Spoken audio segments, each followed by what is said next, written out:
નમસ્કાર વિદ્યાર્થી મિત્રો, મારું નામ છે કૃણાલ બોચિયા. સ્વાગત કરું છું બધાનું આપણી યુટ્યુબ ચેનલ પાટિયા ઉપર. રવિવાર 6 તારીખના દિવસે જીપીએસસી ક્લાસ 1-2 નું પેપર લેવાનું છે. તો એના ગણિત અને રિઝનિંગના પ્રશ્નોનું આપણે સોલ્યુશન જોવાના છીએ. ટોટલ 50 જેટલા માર્ક્સનું ગણિત અને રિઝનિંગ પૂછાય છે જીપીએસસી 1-2 માં. તો આ ગણિત અને રિઝનિંગના પ્રશ્નોનું સોલ્યુશન તમને આવનારી સીસી જેવી એક્ઝામમાં ઉપયોગી સાબિત થશે. તો ચાલો ફટાફટ આપણે શરૂઆત કરીએ. શરૂઆતમાં રિઝનિંગના ક્વેશ્ચનનું સોલ્યુશન જોશું અને ત્યારબાદ મેથ્સના પ્રશ્નોનું એક જ વિડીયોમાં 50-50 પ્રશ્નોનું કમ્પ્લીટ સોલ્યુશન કરાવીશ. એક પણ સિંગલ પ્રશ્ન અહીંયા સ્કીપ કરેલો નથી. અમુક પ્રશ્નોમાં ભૂલ દેખાય છે તો એ ભૂલ પણ હું તમને કહીશ. તો ચાલો આપણે શરૂઆત કરીએ. ક્વેશ્ચન નંબર 1 થી કીધું તે પ્રમાણે કે શરૂઆતમાં રિઝનિંગના પ્રશ્નો હશે ને ત્યારબાદ ગણિતના પ્રશ્નો છે. તો પહેલો ક્વેશ્ચન શું છે આપણો કે ભાઈ એમ અને એસ નાટ્યશાસ્ત્ર અને કોમ્પ્યુટર સાયન્સમાં નિષ્ણાંત છે. ઝેડ અને એમ કોમ્પ્યુટર સાયન્સ અને ભૌતિક વિજ્ઞાનમાં નિષ્ણાંત છે. એવી રીતના તમને દરેકનું આપેલું છે અને આપણે છેલ્લે શું પૂછ્યું છે તો ભૌતિક વિજ્ઞાન, નાટ્યશાસ્ત્ર અને કોમ્પ્યુટર સાયન્સ ત્રણેયમાં કોણ નિષ્ણાંત છે. બરાબર, ભૌતિક વિજ્ઞાન, નાટ્યશાસ્ત્ર અને કોમ્પ્યુટર સાયન્સ બધામાં નિષ્ણાંત કોણ છે આપણે એ પૂછ્યું છે. જો અમારા ક્વેશ્ચનને સાવ બેઝિકથી કરવો હોય તો હું અહીંયા લખીશ કે ભાઈ નાટ્યશાસ્ત્ર, અથવા તો હું MNE લખી શકું અથવા તો હું સબ્જેક્ટના નામ લખી શકું. તમે બંને રીતના આગળ વધી શકો. હું સબ્જેક્ટના નામ લખી દઉં. તો અહીંયા ભાઈ નાટ્યશાસ્ત્રની વાત થઈ છે, નાટ્યશાસ્ત્રને આપણે ટૂંકમાં નાટ્ય લખીએ. પછી કોમ્પ્યુટરની વાત થઈ છે તો હું કોમ્પ્યુટર સાયન્સને ખાલી કોમ્પ્યુટર લખું. પછી કયો વિષય મને દેખાય છે તો ભૌતિક વિજ્ઞાન મને દેખાય છે, એનું ખાલી આપણે ભૌતિક લખી નાખીએ શોર્ટ ફોર્મ. પછી મને એક ઇતિહાસ સબ્જેક્ટ પણ દેખાય છે અને પછી મને ગણિત વિષય પણ દેખાય છે. તો આવી રીતના તમે વિષયના નામ પહેલા લખી શકો છો. એક પ્રકારનું પઝલનો ક્વેશ્ચન કહેવાય. ઓકે, ચાલો હવે આપણે એમાં લખશું કે ભાઈ કયા કયા વિષયમાં કોણ કોણ નિષ્ણાંત છે. તો એમ અને એસ નાટ્યમાં આવશે અને કોમ્પ્યુટરમાં આવશે. તો નાટ્યમાં MS લખી નાખો, કોમ્પ્યુટરમાં MS લખી નાખો. ચાલો નેક્સ્ટ સેન્ટેન્સ, ઝેડ અને એમ કોમ્પ્યુટરમાં આવશે ને ભૌતિક વિજ્ઞાનમાં પણ આવશે. તો ઝેડ અને એમ ને ભૌતિકમાં લખી નાખો ને કોમ્પ્યુટરમાં લખવાના છે. તો કોમ્પ્યુટરમાં એમ ઓલરેડી લખેલો છે, મારે ઝેડ લખવાનો છે. હું એમ કહું છું કે મારું કામ પૂરું થઈ ગયું. થોડુંક તમે બુદ્ધિ ચલાવો તો તમને ખ્યાલ આવે કે ભાઈ આપણો પ્રશ્ન સોલ્વ થઈ ગયો છે. તમને જો શું પૂછ્યું છે કે ભાઈ ભૌતિક વિજ્ઞાન, નાટ્યશાસ્ત્ર અને કોમ્પ્યુટર સાયન્સ ત્રણેયમાં કોણ નિષ્ણાંત છે. તો ત્રણેમાં મને એક કોમન વ્યક્તિ મળી ગયો છે અને એ છે મારો એમ. મારે આગળ પ્રશ્નને રીડ કરવાની જરૂર નથી. તો આ છે એક વાત બુદ્ધિ ચલાવવાની. ઓકે, આ રીતે તમે બુદ્ધિ ચલાવી શકો છો. અહીંયા મારો આન્સર આવશે એમ. સમજ પડે છે? આખો પ્રશ્ન વાંચવાની જ જરૂર નથી. તમે જોઈ લો શું કીધું છે ને છેલ્લે શું પૂછ્યું છે. ઓકે, તો આવી રીતના ટાઈમ બચી શકે. નેક્સ્ટ ક્વેશ્ચન ઉપર આપણે આવીએ. તો ભાઈ આરનો જન્મદિવસ 16 જાન્યુઆરી 1991 ના દિવસે થયો. હવે કયા વર્ષમાં તેણે પોતાનો જન્મદિવસ ફરી બુધવારે ઉજવ્યો હશે? ઓકે, મતલબ આ દિવસે બુધવાર હતો તો હવે પછી કયા વર્ષે બુધવાર આવશે? આવા ક્વેશ્ચનમાં યાર બધા રિઝનિંગના નિષ્ણાંતો આપણે કહીએ એ પણ બધા ભૂલો કરે છે. ખરેખર આ પ્રશ્નોનું સોલ્યુશન કઈ રીતે કરાય? તો ઓપ્શનથી કરાય. સીધી વાત છે કે ભાઈ વધારાના દિવસ 0 થાય તો બુધવાર આવે. તો 1999 આવે કે નહીં? ચલો જોઈ લઈએ. તારીખ સેમ છે તો ડાયરેક્ટ આપણે શું કરીએ? 1999 માંથી હું 1991 બાદ કરું તો કેટલા વર્ષ થયા? આ મારા 8 વર્ષ થયા. હવે જો કોઈ વચ્ચે લીપ વર્ષ આવતા હોય તો એ ગણવાના. એનો એક વધારાનો દિવસ એક્સ્ટ્રા આવશે, કેમ કે સામાન્ય વર્ષમાં 1 વધારાનો આવે ને લીપ વર્ષમાં 2 વધારાના આવે. તો તમે જો અહીંયા વચ્ચે કેટલા લીપ વર્ષ આવે તો 92 અને 96. તો 2 બીજા લીપ વર્ષ એટલે કુલ વધારાના દિવસ 10 થયા. ન ચાલે. વધારાના દિવસ 7 વડે નિશેષ ભગાવવા જોઈએ, મતલબ 7, 14, 21 એવા થવા જોઈએ એટલે 0 થઈ જાય. ઓકે, 10 એટલે વધારાના દિવસ 3 જ કહેવાય, 0 ના કહેવાય. ચલો 2000, તો 2000 માંથી આપણે શું કરીએ? 2000 માંથી 1991 બાદ કરું તો આ આવી ગયા મારા 9. ચલો વચ્ચે લીપ વર્ષ તો 92, 96. સાહેબ 2000 એ લીપ વર્ષ જ છે ને, પણ 2000 હું નહીં લઉં. તમે જુઓ 2000 ની ફેબ્રુઆરી નહીં આવે, આપણે 16 જાન્યુઆરી સુધી જ જવાનું છે. તો જે વર્ષની ફેબ્રુઆરી આવતી હોય ને એ જ લેવાનું. તો અહીંયા ટોટલ કેટલા થયા વધારાના દિવસ? 11 થયા. 11 ના ચાલે. ચલો 2002 આવે કે નહીં જોઈએ. તો 2002 માંથી પહેલા તો હું શું બાદ કરું? 1991. તો આ મારા કેટલા થઈ ગયા? 9 ને 2 11. વચ્ચે લીપ વર્ષ તો 92, 96 અને 2000. તો કુલ કેટલા થઈ ગયા? 11, 12, 13, 14. અને 14 એટલે વધારાના દિવસ 0 થઈ જાય તો મારો જવાબ આવશે 2002. આ એક સાચી મેથડ છે આ ટાઈપનો પ્રશ્ન સોલ્વ કરવાની. બીજી બધી મેથડ ખોટી છે, બીજી બધી રીતે ન કરાય. આ જ રીતે આ ક્વેશ્ચન કરાય જો તમે એવી એક્ઝામ આપો છો કે ત્યાં તમારે પ્રશ્નો બહુ ફટાફટ કરવા પડે છે, તો આ જ એક બેસ્ટ રીત છે. નેક્સ્ટ ક્વેશ્ચન, મે 1993 ની કઈ કઈ તારીખોમાં રવિવાર આવશે? આવા પ્રશ્નોમાં શું કરવાનું? એક તારીખનો વાર ફાઇન કરી લેવાનો. 1 મે 1993 નો વાર આપણે ફાઇન કરીએ. ચાલો 1 એટલે 1, મેનો કોડ શું આવશે? તો મેનો કોડ આવશે 2, 19 નો કોડ 0. ચાલો 93 ના આપણે એઝ ઇટ ઇઝ લખવાના હોય, પણ અહીંયા તમે થોડીક શોર્ટકટ યુઝ કરી શકો છો. અને 93 માં વધારાના દિવસ કેટલા કહેવાય? 2. 93 માં લીપ વર્ષ કેટલા? તો 93 માં લીપ વર્ષ થાય 23. 93 4 વડે ભાગો તો. અને 23 માં વધારાના દિવસ કેટલા? 2. આ એક શોર્ટકટ છે, તમે મારા કોર્સમાં સમજી શકો છો. 2 3 4 5 6 7 એટલે વધારાના દિવસ 0 થઈ ગયા. અને જો વધારાના દિવસ 0 હોય તો શનિવાર હોય. ઓકે, આપણે કોર્સમાં મેથડ શીખવાડી છે. બહુ સ્પીડમાં તમે કોઈ પણ તારીખનો વાર ફાઇન કરી શકો. હવે આપણે એવું પૂછ્યું કે કઈ કઈ તારીખોમાં રવિવાર આવશે? તો 1 તારીખે શનિવાર હોય તો સીધી વાત છે કે ભાઈ 2 મે ના દિવસે રવિવાર હોય. એટલે આપણા ઓપ્શનમાં તમે જુઓ પહેલી તારીખ 2 હોવી જોઈએ એવો જવાબ આવશે. તો અહીંયા 2 છે નહીં, અહીંયા 2 છે નહીં, અહીંયા 2 છે નહીં, તો આ મારો જવાબ છે ને. જો 2 ઓપ્શનમાં 2 હોત તો હું ચેક કરત કે ભાઈ 7 દિવસ પછી પાછો સેમ વાર આવે. તો તમે જો આ બધાનો ગેપ 7 હશે. 2 ને 7 9, 9 ને 7 16, 16 ને 7 23, 23 ને 7 30. જો કદાચ બીજો કોઈ ઓપ્શન આવો હોત કે ભાઈ 2 8 15 22 અને 29, તો આ મારો જવાબ ખોટો પડત. કેમ? કેમ કે અહીંયા 2 છે પણ 2 પછી 8 છે, એવું ના ચાલે. 7 નો વધારો થવો જોઈએ. આગળ વધશું, નેક્સ્ટ ક્વેશ્ચન તરફ જઈએ. તો ભાઈ એક 15 સેન્ટીમીટરનો રંગીન સમઘન છે. એક રંગીન સમઘન છે 15 સેન્ટીમીટરનો. સમઘન એટલે ક્યુબ, હે ને? આવો એક સમઘન છે. હવે તમારે એને કાપવાનો છે ચોરસ નાના નાના સમઘનમાં. ઓકે, તો તમારે એવું કહેવાનું છે કે ભાઈ એવા કેટલા તમને સમઘન મળે કે જેની એક જ સપાટી રંગીન હોય, હે ને? તો આની માટે હું તમને એક બેઠું સૂત્ર આપું. રંગહીન 8 મળે, સોરી મારી મિસ્ટેક, 3 બાજુ રંગીન વાળા 8 મળે. ઓકે, 8 એ 8 ખૂણામાં, 2 બાજુ રંગીન, 1 બાજુ રંગીન, એના દરેકના ફોર્મ્યુલા છે. સમઘન અને લંબઘન ચેપ્ટરનો પ્રશ્ન છે, કોર્સમાં કરાવેલું છે. જો તમને એક બાજુ રંગીનનો પ્રશ્ન પૂછે ને તો 6n-2², આ ફોર્મ્યુલા યાદ રાખવાનું. શું? 6n-2². હવે n શું છે? તો n બરાબર મોટા સમઘનની બાજુનું માપ ભાગ્યા નાના સમઘનની બાજુનું માપ 3. 15 નો છે, 3 3 ના કાપવાના છે, તો n બરાબર 5 થયો. તમે 5 મૂકો, જવાબ આવી જાય. આવી રીતના રંગહીન કેટલા છે એ પણ કહી શકીએ. પછી આ 3 બાજુ રંગીન વાળા કેટલા છે, 2 બાજુ રંગીન વાળા કેટલા છે, 1 બાજુ રંગીન વાળા કેટલા છે, 4 બાજુ રંગીન વાળા તો 0, કોઈ ના મળે. આવું એક આખું ચેપ્ટર છે, બહુ ડિટેલમાં સમજાવેલું છે. ચાલો અહીંયા આપણે n બરાબર કેટલા મૂકીએ? 5, તો 6 ગુણ્યા 5 માંથી 2 જાય તો 3, 3 નો વર્ગ, 3 નો વર્ગ 9 થાય, અને 6 નવા કેટલા થઈ ગયા? 54. તો અમારો જવાબ આવશે 54. હું આગળ વધી જઈશ. Next question. ચાલો, આને સિલોક્સ કહેવાય. સિલોક્સના 3 ક્વેશ્ચન હતા. મિનિમમ ઓવરલેપિંગ ડાયાગ્રામથી સિલોક્સના પ્રશ્નો સોલ્વ થાય. તો પહેલા આપણે ડાયાગ્રામ બનાવીએ. ચાલો, બધા કવિઓ બુદ્ધિશાળી છે, તો હું કવિનું ચકેડું બનાવું અને એને હું કોની અંદર મૂકી દઉં? બુદ્ધિશાળીની અંદર. ઓકે, ચલો, બધા ગાયકો પણ બુદ્ધિશાળી છે, તો ગાયકોનું ચકેડું પણ આપણે કોની અંદર મૂકી દઈએ? બુદ્ધિશાળીની. ચાલો, હવે આપણે વિધાનો ઉપર આવીએ, સોરી તારણો ઉપર આવીએ. તો ભાઈ બધા ગાયકો કવિ છે, તો ગાયકો અને કવિઓ વચ્ચે મને કોઈ ડાયરેક્ટ રિલેશન નથી આપ્યું, તો હું એના વિશે કંઈ કહી શકું નહીં. ખોટું. કેટલાક બુદ્ધિશાળી લોકો ગાયકો નથી, તો આટલા બુદ્ધિશાળી છે ને તો ગાયકો છે. હવે બાકીના બુદ્ધિશાળી છે એના વિશે મને કાંઈ ખબર નથી, તો એના વિશે હું કઈ ચોક્કસ માહિતી આપી શકું નહીં, તો આ પણ મારું વિધાન ખોટું. ઓકે, મને ખબર છે કે ભાઈ કેટલાક બુદ્ધિશાળી ગાયકો છે, હવે બાકીના બુદ્ધિશાળી ગાયકો છે કે નહીં મને નથી ખબર, તો એના વિશે હું કાંઈ કહી શકું નહીં. જેના વિશે તમને કાંઈ નથી ખબર એના વિશે તમે કાંઈ બોલી ના શકો. ફોર એક્ઝામ્પલ, તમને મારા વિશે કંઈ નથી ખબર તો તમે મારા વિશે કોઈ અભિપ્રાય ન આપી શકો, એના જેવી વાત થયા. ઓકે, તો આપણે બુદ્ધિશાળીના આ ભાગ વિશે નથી ખબર, તો આપણે એના વિશે કંઈ જ ન કહી શકીએ. તો અહીંયા એક પણ તારણ અનુસરે નહીં. અહીંયા મારો જવાબ આવશે ઓપ્શન ડી. બેઠો ક્વેશ્ચન આપણે કોર્સમાં કરાવેલો છે, બેઠો. ઓકે, આગળ વધશું. નેક્સ્ટ, ચાલો પહેલા આપણે ડાયાગ્રામ બનાવીએ. બધી પેન્સિલ છે, તો પેનને કોની અંદર નાખી દઉં? પેન્સિલની અંદર. પેન્સિલ છે તેનું આપણે કંઈક પે લ કરી નાખીએ, બરાબર, એટલે ખબર પડી જાય પેન્સિલ છે ને પેન છે. ચલો, પેન લખી નાખું છું અહીંયા, આ પેન ને આ પેન્સિલ. ઓકે, કન્ફ્યુઝ નહીં થતા. એક પણ પેન્સિલ વાનર નથી, તો આ નો ડાયાગ્રામ થઈ ગયો, હે ને? ડાયાગ્રામ બનાવતા આવડવા જોઈએ. 4 ડાયાગ્રામ બનાવવાના હોય આપણે, ઓલ, સમ, નો અને સમ નોટ. ઓકે, ચાલો તારણ ઉપર આવીએ તો 1 2 3 4 તારણ છે. કોઈ પણ પેન વાનર નથી. યસ, એકદમ સાચી વાત. પેન આની અંદર છે. કોઈ પણ પેન્સિલ વાનર નથી તો પેન વાનર નથી હોવાની.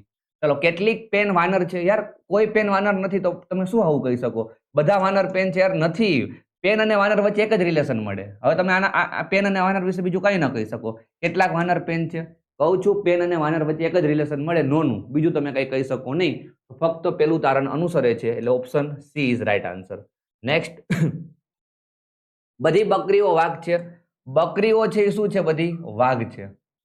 અને બધા વાઘ સિંહ છે. બેઠો ક્વેશ્ચન ક્લાસમાં કરાવેલો છે. આ હતો ને પણ આ પણ બેઠો ક્વેશ્ચન કોર્સમાં કરાવેલો છે. બેઠો ખાલી પેન પેન્સિલની જગ્યાએ બીજા કંઈક શબ્દો યુઝ કર્યા હશે.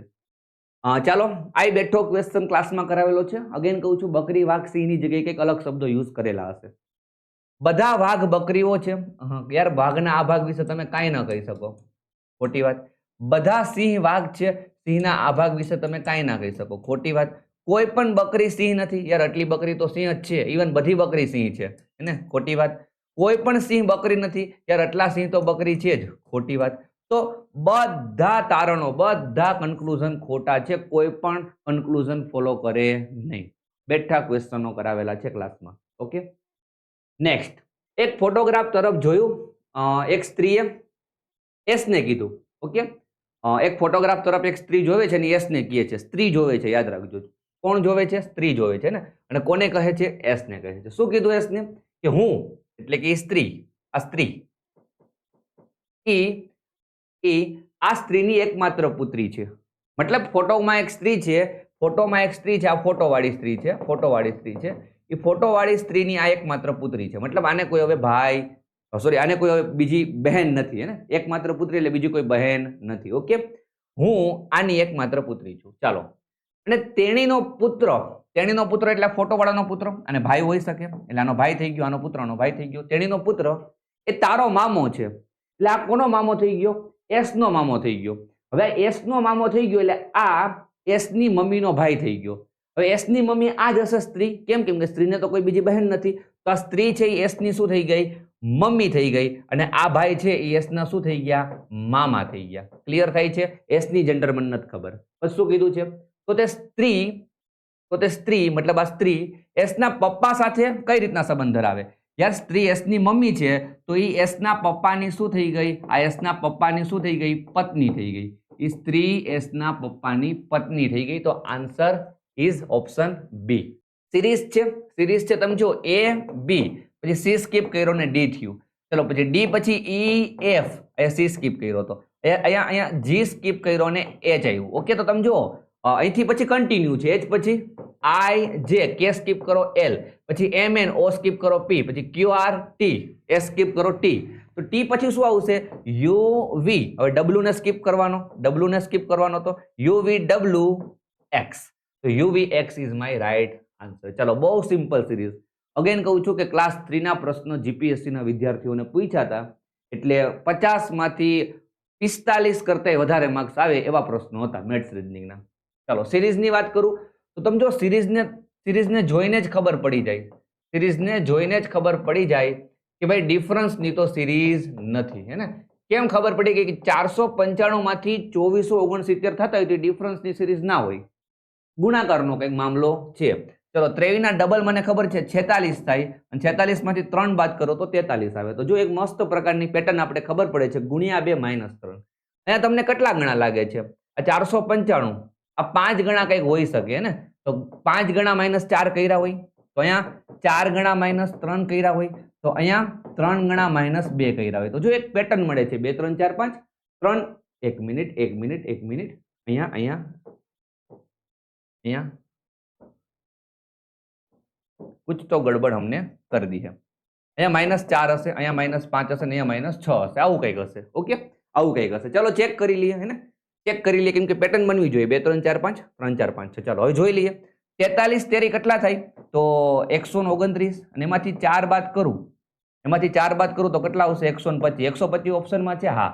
હવે હું આગળ ખાલી ચેક કરી લઈશ કે ભાઈ 125 ના 4 ગણા -5 થાય 495? તો બિલકુલ થાય. 195 ના 4 ગણા કરો તો સીધા શું આવશે જવાબ? 500. 500 માંથી 5 બાદ કરું તો 495. એટલે આ પેટર્ન આપણી એકદમ સાચી છે. આન્સર આવશે 125. નેક્સ્ટ, સિરીઝ કદાચ તમને ન દેખાતી હોય તો હું એક વખત ફરીથી અહીંયા લખી નાખું છું.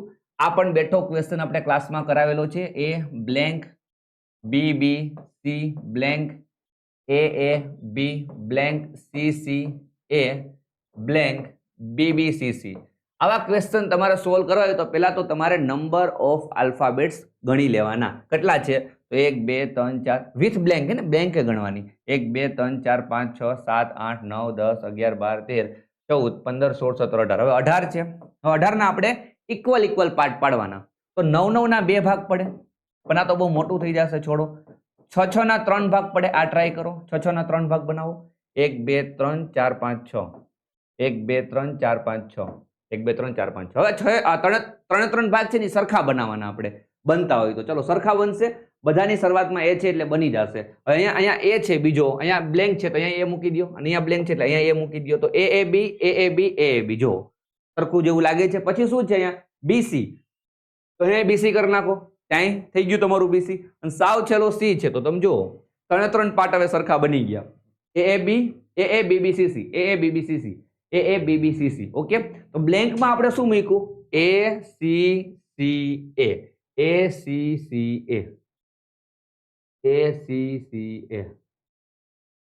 ઓકે, સોરી અહીંયા B આવશે. આપણે બ્લેન્કમાં શું મૂક્યું? તો ACBA. ઓકે છે, ચાલો કમ્પ્લીટ. આપણી ભૂલ હતી.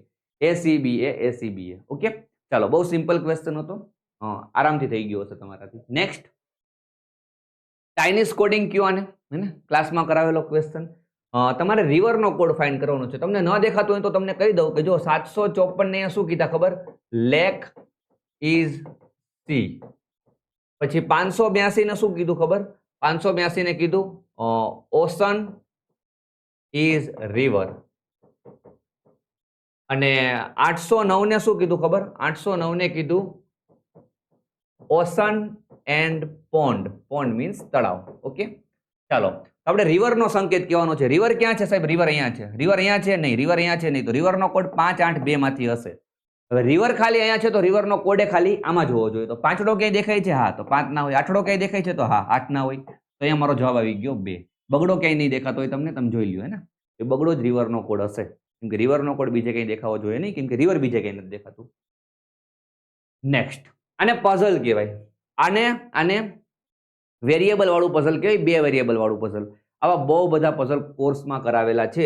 તો ચાલો અહીંયા આપણે કરીએ, અને થોડુંક નાનું કરીએ અને નીચે જગ્યા કરીએ આપણે, હે ને.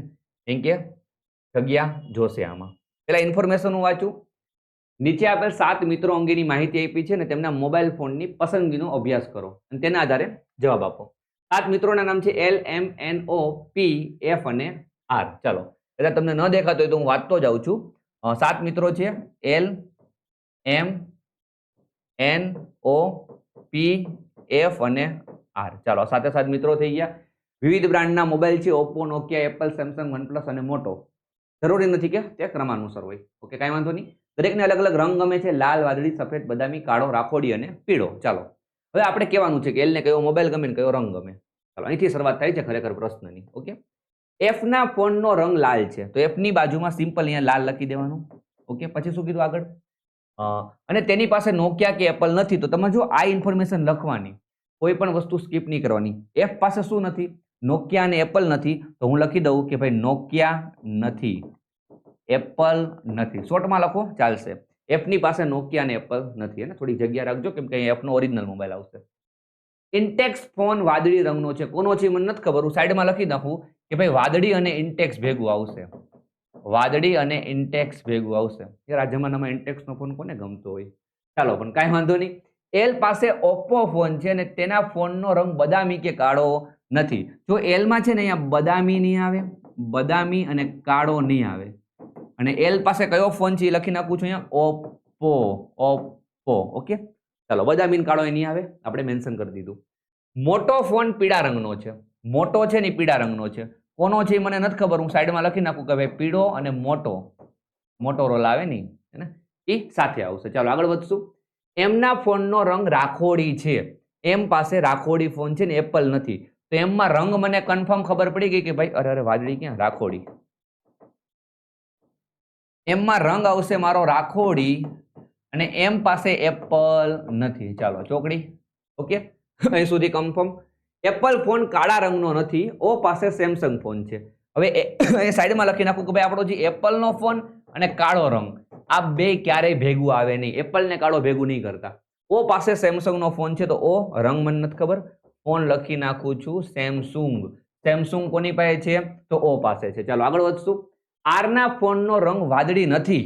ઓકે ઓકે ઓકે, આર માં વાદળી નહીં આવે. અહીંયા લખી નાખું છું વાદળી ના આવે. વાદળી કરીને ચોકડી મારી દેવાની. આર પાસે એપલ નો ફોન નથી. અચ્છા, આર પાસે ભાઈ પાસે એપલ નો ફોન નથી, અહીંયા એપલ લખીને ચોકડી. હજી એક લાઈન બાકી છે. પી પાસે એપલ નો ફોન નથી. અરે યાર બહુ ગીરી એપલ તો. ચાલો એપલ નો ફોન અહીંયા નથી. યાર મને ખબર પડી જશે એપલ ક્યાં છે ને હવે, કેમ કે જો અહીંયા નથી, અહીંયા નથી, અહીંયા નથી, અહીંયા આવે નહીં, અહીંયા આવે નહીં, અહીંયા નથી. તો ગેરંટી 100%ની એપલ છે ને, એપલ એન વાપરતો હશે. હવે હું એપલ ને છે ને ઘડીક વાર કાઢી નાખું કેમ કે એપલે બહુ હેરાન કર્યા મને. એપલે મને બહુ હેરાન કર્યા, પણ ફાઇનલી આપણું એપલ બેસી ગયું છે. ચાલો કમ્પ્લીટ. હવે એપલ છે ને ત્યાં કાળો નહીં આવે, તો એનમાં કાળો નહીં આવે ને આપણે રાખીએ.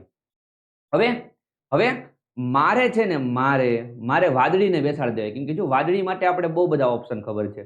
વાદળી અહીંયા ના આવે, અહીંયા ના આવે, અને અહીંયા બે જગ્યાએ ના આવે. તો વાદળી માટે હવે 3 ઓપ્શન છે, એન, ઓ અને પી. પણ વાદળીને જ્યાં બેસાડો ને ત્યાં તમારે ઇન્ટેક્સને બેસાડવાનું. તો અહીંયા વાદળી ના આવે કેમ કે એપલ બેસી ગયું, અહીંયા વાદળી ના આવે કેમ કે સેમસંગ બેસી ગયું. તો અહીંયા વાદળી લખી નાખો અને ત્યાં કોને બેસાડી દો? ઇન્ટેક્સને. ચાલો વાદળીનું કામ પૂરું. અરે અરે અરે અરે એ બાકી છે ભાઈ હજી. ચાલો વાદળીનું કામ પૂરું, હે ને? વાદળી કામ પૂરું, વાદળી કામ પૂરું. ચાલો ચાલો હવે કાળો અહીંયા નહીં આવે, કાળો અહીંયા નહીં આવે. કાળો ઓ અથવા તો આર માં આવશે. ચાલો ક્લિયર છે, કાળો ઓ અથવા તો આર માં આવશે, એટલું ક્લિયર છે.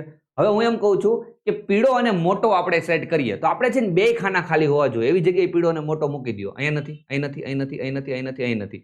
તો એક જ જગ્યાએ 2 ખાના ખાલી છે અહીંયા. તો અહીંયા પીળો રંગ અને અહીંયા આપણો મોટોનો મોબાઈલ થઈ ગયો. ચાલો આ કમ્પ્લીટ મારું. હવે મારો કાળો રંગ સેટ થઈ ગયો. કાળો અહીંયા ના આવે. ઓકે, કાળો અહીંયા ના આવે ને એપલ ભેગો ના આવે. તો કાળો થઈ ગયો સેમસંગ નો. ચાલો કાળાનું કામ પૂરું, કાળાનું કામ પૂરું. ચાલો હવે મોબાઈલ અહીંયા 2 બાકી છે ને, મોબાઈલ અહીંયા 2 બાકી છે, મોબાઈલ અહીંયા 2 બાકી છે. ઓકે ચાલો હવે કયો રંગ બાકી ને કયો મોબાઈલ બાકી? એ બદામી રંગ નતો આવતો. એલ માં મને ખબર છે બદામી રંગ નતો આવતો. ક્યાં ગયો એલ? એલ પાસે ઓપ્પો ફોન છે ને તેનો બદામી રંગ નથી. તો અહીંયા બદામી કરી દો. ચાલો અહીંયા બદામી કરી દો. હવે એક જ રંગ બાકી છે. હવે એક જ રંગ બાકી છે. કયો રંગ બાકી છે? રાખોડી બદામી આવી ગયો, પીળો આવી ગયો, લાલે આવી ગયો છે, વાદળી આવી ગયો ને, વાદળી આવી ગયો, સફેદ અહીંયા સફેદ આવી ગયું. ચાલો કમ્પ્લીટ. હવે મોબાઈલ ની વાત કરીએ તો નોકિયા અહીંયા ના આવે તો નોકિયા અહીંયા આવી ગયો, નોકિયા અહીંયા ના આવે તો નોકિયા અહીંયા આવી ગયો. હવે એક જ મોબાઈલ બચ્યો છે એ મૂકી દો. કયો બચ્યો? OnePlus. તો OnePlus અહીંયા આવી ગયો. ચાલો કમ્પ્લીટ. આ મારું થઈ ગયું પઝલ સેટ. 5 માર્ક્સ આવી ગયા તમારા. કેટલા માર્ક્સ આવી ગયા? 5. જો 5 પ્રશ્નો પૂછ્યા છે. નીચેના પૈકી કોની પાસે ઓપ્પો ફોન છે? તો ઓપ્પો કોની પાસે છે? ઓપ્પો કોની પાસે છે? એલ પાસે છે. તો જવાબ આવી ગયો એલ ને. ચાલો નેક્સ્ટ. નીચેના પૈકી કયું જોડકું સાચું છે? પી OnePlus છે, એમ ઓપ્પો છે, ઓ મોટો છે. ચલો ચેક કરી લઈએ.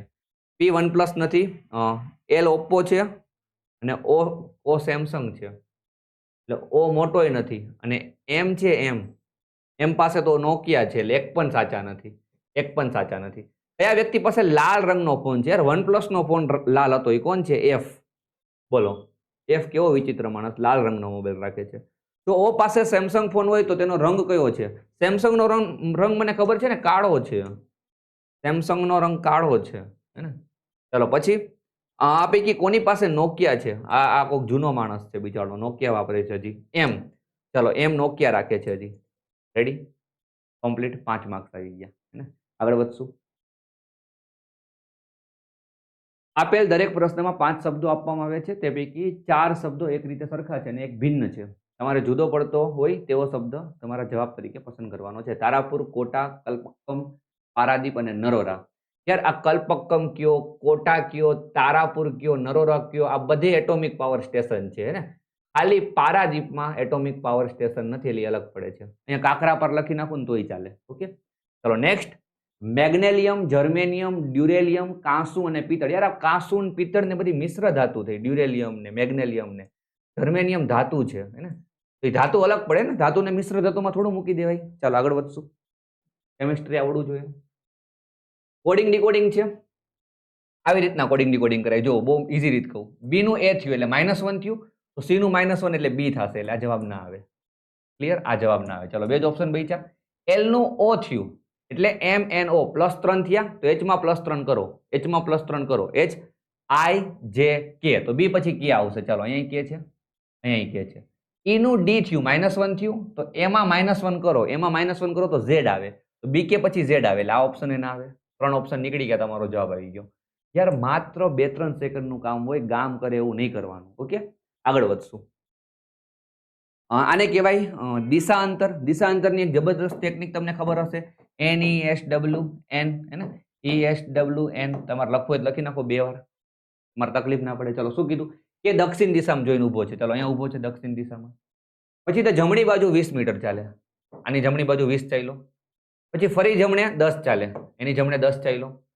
પછી ડાબે 10 ચાલ્યો, ડાબી બાજુ 10 ચાલ્યો. પછી જમણી બાજુ 20 ચાલ્યો, જમણી બાજુ 20 ચાલ્યો. પછી જમણી બાજુ 60 ચાલ્યો, જમણી બાજુ 60 ચાલ્યો. તો શરૂઆતના બિંદુથી તે કઈ દિશામાં હશે? હવે સામસામેની દિશા હોય ઉત્તર દક્ષિણ ને પૂર્વ પશ્ચિમ, એમાં અંતર છે ને અંતર એ બાદ થાય. પહેલા તો આપણે ટોટલ માર લેવાનું, જે એક કરતા વધારે અંતર હોય ને અહીંયા 10 20 30 થઈ ગયું, અહીંયા 10 20 30 થઈ ગયું. ચાલો હવે સામસામેની દિશા આ બે છે, તે મોટામાંથી નાનું અંતર બાદ કરો. 60 માંથી 30 બાદ કરી નાખો, હે ને, અહીંયા 30 બચ્યું. હવે આ નીકળી ગયું કેમ કે આ તો બાદ થઈ ગયું, હે ને. તો હવે હવે હવે અહીંયા 30 બચ્યું ને અહીંયા 30 બચ્યું, એટલે ઉત્તરમાં 30 ગયો ને પૂર્વમાં 30 ગયો. એટલે અહીંયા એક જ દિશા ને આવી, બે દિશા આવી, ઉત્તર પૂર્વ. અને આજ મારો જવાબ છે ઉત્તર પૂર્વ, આજ મારો જવાબ છે. આ બેની વચ્ચે હશે, ઉત્તર અને પૂર્વની વચ્ચે. એની વચ્ચેની દિશા કઈ કહેવાય? ઉત્તર પૂર્વ, કેમ કે બેમાં કંઈક ને કંઈક ડિસ્ટન્સ બચ્યું, હે ને. આ એક ટેકનિક છે, કોર્સમાં શીખવાડેલી છે, બહુ સ્પીડમાં ક્વેશ્ચન થાય, ડાયાગ્રામ ન બનાવવા પડે.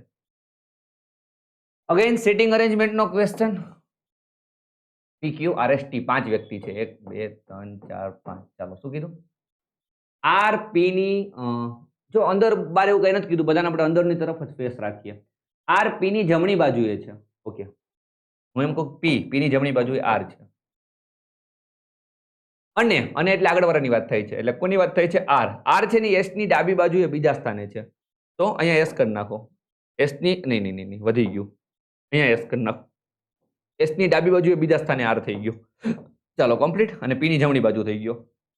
પછી T એ P અને S ની વચ્ચે નથી, P અને S ની વચ્ચે T નથી, તો T અહીંયા હોય તો અહીંયા Q હોય. પતી ગયું. શું પૂછ્યું? R ની ડાબી બાજુ બીજા સ્થાને કોણ છે? R. આ ડાબી બાજુ પહેલું સ્થાન ને બીજું સ્થાન કોણ છે? Q છે. જવાબ આવી ગયો Q. યાર આ ક્લાસ 3 માં આવું પઝલ પૂછવા માટે વિચાર કરવો પડે, એટલું ઈઝી પઝલ પૂછાય. ચાલો તો અહીંયા આપણા રીઝનિંગના પ્રશ્નો પૂરા થઈ ગયા છે. આ રીઝનિંગનો છેલ્લો પ્રશ્ન હતો. હવે મેથ્સની શરૂઆત કરીએ. મેથ્સ સાવ ઈઝી છે યાર. જેટલું ઈઝી તમને રીઝનિંગ લાગ્યું ને એટલું ઈઝી તમને મેથ્સ લાગશે. જો એક્સ અને વાય નો રેશિયો આપ્યો છે 3:4. આવી રીતના જ્યારે પણ રેશિયો આપે ને ત્યારે એક વાત યાદ રાખો કે આને જ કિંમત માની લ્યો, હે ને. એક્સ ની કિંમત 3 લઈ લ્યો અને વાય ની કિંમત 4 લઈ લ્યો. હવે આમાં મૂકી દેવાની. એક્સ નો વર્ગ ગુણ્યા વાય એટલે 3 નો વર્ગ 9, 9 ચોક 36 વત્તા એક્સ ગુણ્યા વાય નો વર્ગ એટલે વાય નો વર્ગ ગુણ્યા એક્સ કરી નાખો ને એટલે 4 નો વર્ગ 16 તેરી 48. જેમ એક્સ નો ઘન વત્તા વાય નો ઘન, બેના ઘનનો સરવાળો કરવાનો છે. 3 નો ઘન 27 અને 4 નો ઘન 64. ચાલો 8 ને 6 14 નો ચોગડો વધી 1 4 ને 4 8 84. અહીંયા 7 ને 4 11 નો 1 વધી 1 3 3 9 91.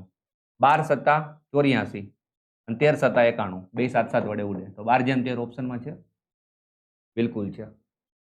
ઓકે, કાંઈ વાર ના લાગે યાર. આવા ક્વેશ્ચન રેશિયો પ્રોપોર્શનમાં આપણે કરાવ્યા છે. 1863 1461 અને 1266 નો ગુસા. 1863 1461 1266 આવા પ્રશ્નો ઓપ્શન થી કરાય ને. ચલો ગુસા વડે બધી સંખ્યાઓ ભગાય તો 3 વડે બધી સંખ્યા ભગાય છે, ચેક કરો. 8 ને 9, 9 ને 3 12 ને 6 18 ભગાય છે. 10 ને 2 12 ભગાય છે. 3 6 12 ને 3 15 ભગાય છે. ચાલો એટલે 3 આવી શકે જવાબ. 9 વડે ભગાય છે તો અહીંયા 15 થતો હતો ને સરવાળો. 6 6 12 13 14 15 એટલે 9 વડે ભગાય નહીં. 1266 તો 9 વડે નહીં ભગાય એટલે 9 તો જવાબ પોસિબલ નથી. 21 જે સંખ્યા 21 વડે ભગાતી હોય ને 7 અને 3 વડે ભગાવી જોઈએ. આપણે જોયું કે ભાઈ 3 વડે તો બધી ભગાય છે. ચેક કરી લઈએ 7 વડે કઈ ભગાય છે. તો આને ચેક કરીએ 1461 ને કે તમે જો 7 દુ 14 આ તો ભગાતા દેખાય છે. એવી રીતના આપણે પેલી ચાવી વાપરીએ. 461 માંથી 1 ગયો 460, 460 7 વડે ન ભગાય એટલે ચાલો આ જવાબ આવે નહીં, કેમ કે 1461 7 વડે ભગાશે નહીં. તમને ચાવી ખબર હોવી જોઈએ 7 ની ચાવી શું છે. તમને બતાવું 7 ની ચાવી. જ્યારે મોટી સંખ્યા હોય ત્યારે સંખ્યા નાની કરવાની આવી રીતના ભાગ પાડીને. 461 માંથી 1 જાય તો 460. 460 ને ચેક કરો 7 વડે ભગાય ના ભગાય. ટેકનિક છે, શીખવું પડે. તો હવે આ ના આવે ને બધી સંખ્યા 3 વડે ભગાય છે તો બહુ વિચારવાનું નહીં, ટીક કરી દેવાનું 3. એક પણ ની ઉપર બહુ જવાનું નહીં. ઓકે, ટીક કરી દેવાનું 3. આટલું રિસ્ક લેવું પડશે તમારે. આગળ વધશું. બે મિત્રો પી અને ક્યુ ને 18 દિવસમાં એક કામ કરવા રોકવામાં આવે છે. મતલબ બે ભેગા મળીને 18 દિવસમાં એક કામ કરી દે, એવું જ કહ્યું ને ભાઈ. પી અને ક્યુ બે ભેગા મળીને 18 દિવસમાં એક કામ કરી દે છે. પી ક્યુ કરતા બમણો કાર્યક્ષમ છે. કાર્યક્ષમતાનો રેશિયો મળી જશે. કાર્યક્ષમતાનો રેશિયો મળી જશે. પી બમણો છે ક્યુ કરતા, તો ક્યુ ની કાર્યક્ષમતા 1 હોય તો પી ની 2 થઈ જશે અને પી પ્લસ ક્યુ ની કેટલી થઈ જશે? 3. હવે આપણે જો પી ની મળી ગઈ, ક્યુ ની મળી ગઈ ને 3 ની મળી ગઈ. હવે આપણે છે ને કોઈ પણ એકનો સમય પૂછશે. કોનો સમય પૂછ્યો? ક્યુ નો સમય પૂછ્યો. ક્યુ કેટલામાં કરશે નહીં. હવે આપણે કોઈ પણ એકનો સમય પૂછશે, પણ આ 3 માંથી કોઈ પણ એક સમય આપેલો હશે. તો કયો આપ્યો છે? 2 નો આપ્યો છે. તો આ આપ્યો છે, કેટલો આપ્યો છે તમને? 18. આ 2 નો આપ્યો છે, 2 નો, અને ક્યુ એકલાનો પૂછ્યો છે. તો તમારે શું કરવાનું? સમય ગુણ્યા કાર્યક્ષમતા કરો તો કુલ કામ મળે 18 તેરી 54. કુલ 54 કામ કરવાનું છે. હવે તમારે આવું વિચારવાનું કે અહીંયા 54 લાવવા હોય મારે. હવે આ એકલો 54 કરશે, આ એકલો 54 કરશે. તો અહીંયા 54 લાવવા હોય તો કોના વડે ગુણવું પડે? 54. અહીંયા કોના વડે ગુણવું પડે? 27. તો પી નો સમય પૂછે તો 27 દિવસ, ક્યુ નો પૂછે તો 54 દિવસ. કોનો પૂછ્યો? ક્યુ નો, તો 54 દિવસ. અથવા તો કુલ કાર્ય આવે ને ક્યુ ની કાર્યક્ષમતા વડે ભાગવાનું, 54 ભાગ્યા 1. અને પી નું પૂછે તો 54 ભાગ્યા 2 કરવાના. ટેકનિક છે, ક્લાસમાં કરાવેલો બેઠો ક્વેશ્ચન. ઓકે, આગળ વધશું. રેલવે ટ્રેક પાસે ઉભેલ એક વ્યક્તિ એક ટ્રેનને પોતાને 80 સેકન્ડમાં પસાર કરતી જોઈએ છે. અચ્છા, મતલબ એક વ્યક્તિ ઉભો છે ટ્રેક ઉપર, એ જોવે છે કે ભાઈ એને ટ્રેન 80 સેકન્ડમાં પસાર કરી દે. સમય બરાબર અંતરના છેદમાં ઝડપ. સમય 80, અંતર એટલે આપણે ટ્રેનની લંબાઈ લેવાની L કહી દઈએ, અને ઝડપ એટલે આપણે ટ્રેનની ઝડપ લેવાની x કહી દઈએ. મને નથી ખબર. ઓકે, આ L મીટર અને આ મીટર પ્રતિ સેકન્ડ, એટલે આ સેકન્ડમાં મળી ગયું આપણે. ક્લિયર? ચલો પછી શું કીધું આપણે? પરંતુ 180 મીટર લાંબા પુલને પસાર કરતા 200 સેકન્ડ લાગે. તો સમય બરાબર અંતરના છેદમાં ઝડપ. પણ અહીંયા આપણે ટ્રેનની પણ લંબાઈ લેવાની અને પુલની પણ લંબાઈ લેવાની. L પ્લસ 180 અને નીચે ટ્રેનની ઝડપ. ચાલો, એક આપણે આ મળ્યું ને એક આપણે આ મળ્યું. બે કેસ અહીંયા આપણે આપેલા છે. તો આપણે ફાઇન્ડ શું કરવાનું છે? ટ્રેનની ઝડપ એટલે x શોધવાનો છે. તમારે શું કરવાનું ખબર? તમારે શું કરવાનું? અહીંથી એમ કહી શકીએ આપણે L બરાબર 80x. L બરાબર 80x થઈ ગયું. અહીં L ની કિંમત મૂકી દો, જવાબ આવી ગયો. અહીં x અહીં આવી જાય તો 200x.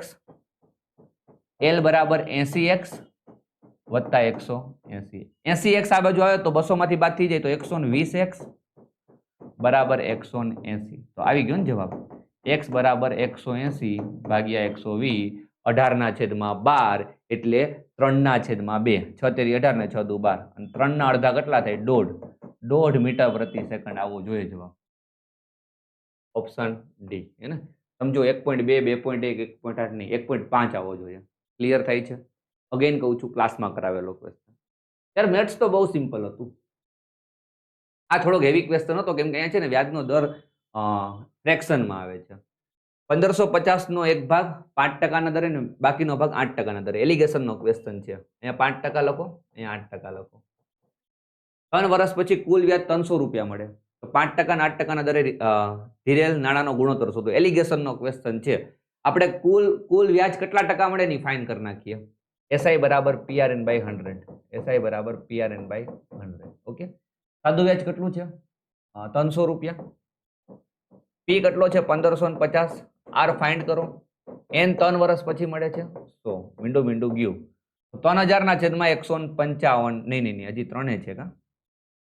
એક કામ કરો ને, R બરાબર 300 ગુણ્યા 10 ભાગ્યા 155 ગુણ્યા 3. આ થઈ ગયું મારું 100 તેરી 300. 155 ને 5 વડે ઉડાડો. 5 તેરી 15, 5 એકા 5, 31 પંચા 155. 5 દુ 10, 100 દુ 200. 200 ને છેદમાં 31% આવે R મારો. 200 ને છેદમાં 31% R આવ્યો, એ વચ્ચે મૂકી દો. હવે આપણે એલિગેશન લઈએ તો ક્રોસમાં ડિફરન્સ કરવાનો હોય તમારે, અને ક્રોસમાં ડિફરન્સ લેવાનો. ચાલો, આ નાનું છે, આ મોટું છે ને એની વચ્ચેનું હશે, એટલે આ 200 ને છેદમાં 31 5 કરતા મોટું હશે. 200 ને છેદમાં 31 માઇનસ 5 અને આની કરતા નાનું હશે. તો 8 માઇનસ 200 ને છેદમાં 31. આ ગુણોત્તર આવી ગયો. આ કરો, જવાબ આવી જશે મારો. ચેક કરીએ. 31 8 કેટલા થાય? 248 માઇનસ 200 છેદમાં 31. 31 પંચા કેટલા થાય? 155 ભાગ્યા 31. 31 ઉડી ગયા. 248 માંથી 200 જાય તો 48 અને 200 માંથી 155 જાય તો 45. ચાલો 16 તેરી 48 15 તેરી 45. 16 જેમ 15. 16 તેરી 48 15 તેરી 45. આ મેં તમને બેઝિક બતાવ્યું, રીત બતાવી. હવે આપણે પાટિયું કહીએ સાવ શોર્ટકટ, તો શું કરાય? તમને ખબર છે કે 1550 રૂપિયાના જ બે ભાગ પડવાના છે. તો આનો જે સરવાળો હોય ને, ધારો કે 5 + 8 કેટલા થાય? 13. તો 1550 13 વડે ભગાય છે કે નહીં? ચેક કરો. 13 એકા 13, અથવા તો 13 ની ચાવી મારો. 5 ના ડબલ 10, 15 ને 10 25 નથી ભગાતા, હે ને? ચાવી મારો. 6 ને 7 કેટલા થાય? તો 13. અગેન 6 ને 7 ના આવે. 15 ને 16 કેટલા થાય? 31. તો 1550 છે એ 31 વડે ભગાય કે નહીં? ચેક કરો. 31 પંચા 155 ભગાય છે. ઓકે, તો એ મારો જવાબ. આવી રીતના પણ તમે વિચારી શકો છો, પણ એક પણ નહીં છે એટલે રિસ્ક લેવું પડે તમારે. ઓકે, એક પણ નહીં છે એટલે તમારે રિસ્ક લેવું પડે. ચાલો આગળ વધશું. એમ કે એક ઓપ્શન આવો કરી નાખે તો 15/16. શું કરો તમે? અથવા તો બીજું કંઈક મૂકી દઈએ. આ ક્વેશ્ચન બહુ ટ્રાય કરી, નથી થતો સોલ્વ, કેમ કે આમાં થોડીક મિસ્ટેક છે. ક્લિયર વાત છે, હે ને? પછી મને એવું ખબર પડી કે આ ક્વેશ્ચન આપણે આવો કરીએ ને તો થઈ જાય. આ ક્યાંક પૂછાઈ ગયેલો ક્વેશ્ચન છે અને આ ક્વેશ્ચન આવી રીતના હોવો જોઈએ. વર્ગમૂળમાં 125. એક મિસ્ટેક અહીંયા છે, હે ને? ગૂગલમાં તમને આ ક્વેશ્ચન બેઠો મળી જશે. અને તમને પૂછ્યું છે ને એમાંય મિસ્ટેક છે. √80 વત્તા અહીંયા √65 નહીં, 6√5 આવું પૂછવું જોઈએ. ઓકે, આવું પૂછવું જોઈએ. ખરેખર આ ક્વેશ્ચન છે, ગૂગલમાં સર્ચ કરશો તમને મળી જશે. ઓકે, પણ એને પૂછ્યું આવી રીતના, એટલે આનું કોઈ સોલ્યુશન આવતું નથી. આનું કોઈ સોલ્યુશન આવતું નથી. અહીંયા 1 માર્ક્સ તમને મળી જશે બધાને. આનું સોલ્યુશન આવી જાય. આનું સોલ્યુશન આવી જાય. તમારે લાવવું હોય ને તો જો 125 એટલે 125 ને 5 વડે ભાગો. 25 પંચા 125. 25 નું વર્ગમૂળ 5. એટલે આ થઈ ગયું 3√5 વત્તા 5√5 બરાબર 17.88. હે ને? અહીંથી જો √5 કોમન કાઢો તો 5 ને 3 8. તો √5 બરાબર 17.88 ભાગ્યા 8. અને 8 વડે ભાગો. 1788 ને 8 વડે ભાગો, પછી 2 મિનિટા કાપી લેજો. 1788 ભાગ્યા 8. 8 દુ 16. 8 દુ 16. 8 તેરી 24 અને 8 પંચા 40. તો 223.5. 2 મિનિટા કાપી લ્યો એટલે 2.235. 2.235. રેડી? હવે 2.235 આવ્યું. કોની વેલ્યુ ખબર? √5 ની વેલ્યુ. √5 ની વેલ્યુ આપણે મૂકીએ. પેલા જુઓ 80 એટલે 16 × 85. 16 નું વર્ગમૂળ 4 એટલે 4√5 વત્તા 6√5. √5 કોમન કાઢો તો 4 ને 6 10. 10√5. તો 10 ગુણ્યા √5 ની કિંમત કેટલી આવી? અહીંથી લખી નાખો ને 2.235. અને ગુણી દો 10 ને એટલે 22.35 જવાબ આવે, હે ને? ચાલો, આવી રહ્યો ઓપ્શન. તો ઓપ્શન પરફેક્ટ છે, પણ એને પ્રશ્ન પૂછવામાં કંઈક ગડબડ ગોટા કર્યા, 1 માર્ક્સ આપવો પડશે. આગળ વધશું. 1 થી 70 વચ્ચેની સંખ્યાઓમાં એકમના સ્થાને 1 અથવા 9 હોય તેવી સંખ્યાઓની ટકાવારી કેટલી હશે? આમાં શું છે? ભૂલ છે. ભૂલ છે. સમજો 1 થી 70 એટલે કુલ સંખ્યા 1 થી 70 ની વચ્ચેની કીધી, એટલે કુલ સંખ્યા કેટલી થાય? 1 અને 70 નહીં ગણવાના. 70 માંથી 2 જાય તો 68. કુલ 68 સંખ્યા થઈ. હવે 1 અને 9 વડે ભગાય, મતલબ 1 અને 9 વડે ભગાય ક્યાં? એકમના સ્થાને 1 અને 9 હોય એવી સંખ્યા છે ને, 1 થી 10 માં કેટલી મળે? 2. એવા 7 ગેપ છે તો 14 આવે. પણ એ 14 માં એમ કહું કે ભાઈ એકડો આપણે ન લઈ શકે, કેમ કે વચ્ચે કીધું એટલે એકડો ના આવે. તો 14 માંથી 1 ગયા એટલે 13. તો 13 સંખ્યા એવી છે કે જેમાં એકમના સ્થાને 1 અને 9 હોય અને કુલ સંખ્યા 68 છે. 13 થી 68 ના કેટલા ટકા છે? તો 13 ના છેદમાં 68 ગુણ્યા 100. આનું કોઈ સોલ્યુશન આવે નહીં એક્ઝેક્ટ, હે ને? સમજો 15 20 18 એવા ના આવે. આનું તમે સોલ્યુશન કરશો ને તો 19 પોઈન્ટ સમથિંગ કંઈક જવાબ આવશે. 19.11 કે એવો કંઈક, હે ને? એટલે જવાબ આવશે 1 પણ નહીં. પણ હું એમ કેમ કહું છું કે આમાં ભૂલ છે? આ પ્રશ્નમાં ભૂલ છે હું કેમ કહું છું? શું કરવા કહું છું? કેમ કે ઇંગ્લિશ મીડિયમમાં તમે ક્વેશ્ચન વાંચશો ને, ઇંગ્લિશ મીડિયમમાં, તો અહીંયા વચ્ચે નથી કીધું, હે ને? 1 થી 70 સુધીમાં કીધું છે. ઇંગ્લિશ મીડિયમમાં એ લોકોએ બિટવીન નથી લખ્યું. ઓકે, તો ઇંગ્લિશ મીડિયમમાં આપણે આ પ્રશ્ન વાંચીએ તો આનું સોલ્યુશન પરફેક્ટ આવી જાય. જો ટોટલ સંખ્યા કેટલી થઈ ગઈ? 70 સંખ્યા થઈ ગઈ, હે ને? અને ટોટલ આ કેટલી? 14 સંખ્યા થઈ ગઈ. આમાં એકડો ગણવો પડશે. તો 14 ભાગ્યા 70 ગુણ્યા 100. 14 પંચા 70 ને 20 પંચા 100. તો 20% એક્ઝેક્ટ જવાબ આવી જાય. એટલે આને સીએ સાચો આપવો પડે ને ડીએ સાચો આપવો પડે, અથવા તો આ પ્રશ્નને રદ કરવો પડે. કે ગુજરાતીમાં આને ટ્રાન્સલેટ કરતા આવડ્યું નહીં, વચ્ચે ન લખી શકો તમે. વચ્ચે એટલે 2 થી 69 થઈ ગયા, સુધીમાં એટલે 1 થી 70 થઈ ગયા. વચ્ચે શબ્દથી બહુ બધો ફરક પડે છે આ ક્વેશ્ચનમાં. એટલે આમાંય ભૂલ છે. બે પ્રશ્નો થયા ભૂલવાળા. નેક્સ્ટ, હાલમાં એમ અને એનની ઉંમરનો ગુણોત્તર 4:3 છે. ઓકે, 6 વર્ષ પછી એમની ઉંમર 26 થઈ ગઈ, તો એમની હાલની ઉંમર કેટલી થઈ? 20. 4 રેશિયોમાં છે તો 4 એ 20, તો એન ની હાલની મળી જાય. 3 એ કેટલા? 5 ગણા 15. એન હાલમાં 15 વર્ષનો છે. એવું જ પૂછ્યું. મને એમ હતું કે એન ની ક્યાંકની ઉંમર પૂછી હશે, પણ ચાલો, ડેમ ઇઝી ક્વેશ્ચન હતો. કોન્સ્ટેબલમાં ના પૂછે એટલો ઇઝી ક્વેશ્ચન. 4 લાલ 5 વાદળી 3 લીલી લખોટી છે. કુલ કેટલી થઈ? 12 લખોટી થઈ ગઈ. 3 લખોટી પસંદ કરવાની છે. બધી લીલી આવે અથવા તો લાલ આવે. બધી લીલી આવે એટલે 3C3 અથવા એટલે પ્લસ, લાલ આવે એટલે 4C3, નીચે 12C3. બસ આ કરો એટલે જવાબ આવી જાય. 3C3 એટલે 1, 4C3 એટલે 4 ને 12C3 ચાલો આપણે કરી નાખીએ. 12 ગુણ્યા 11 ગુણ્યા 10, 3 વખત પાછળ જવાનું, 3 ફેક્ટોરિયલ વડે ભાગવાનું. ટેકનિક શીખવાડી છે હે ને. 3 દુ 6 દુ 12, 11 દુ 22 ને 220. 5/220 ઉડાડવા છે. 5 ચોક 20, 5 ચોક 20, 1/44. રેડી? આ સોલ્વ કરતા આવડે એટલે બહુ છે. ક્લાસમાં કરાવેલો ક્વેશ્ચન. નેક્સ્ટ, એક વર્તુળના પરિઘ અને ચોરસની પરિમિતિનો ગુણોત્તર 11:3 છે. વર્તુળનો પરિઘ એટલે 2πr અને બીજું શું કીધું? ચોરસની પરિમિતિ એટલે 4l. આનો રેશિયો આપ્યો 11/3. આપણે ક્ષેત્રફળ અને ચોરસની પરિમિતિનો ગુણોત્તર પૂછ્યો. તો ક્ષેત્રફળ એટલે πr²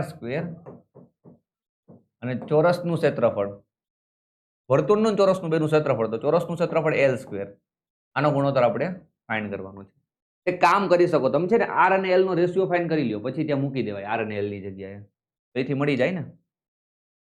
2 દુ 4, 11 દુ 22, એટલે 22 થઈ ગયા, 22 ઉડી ગયા.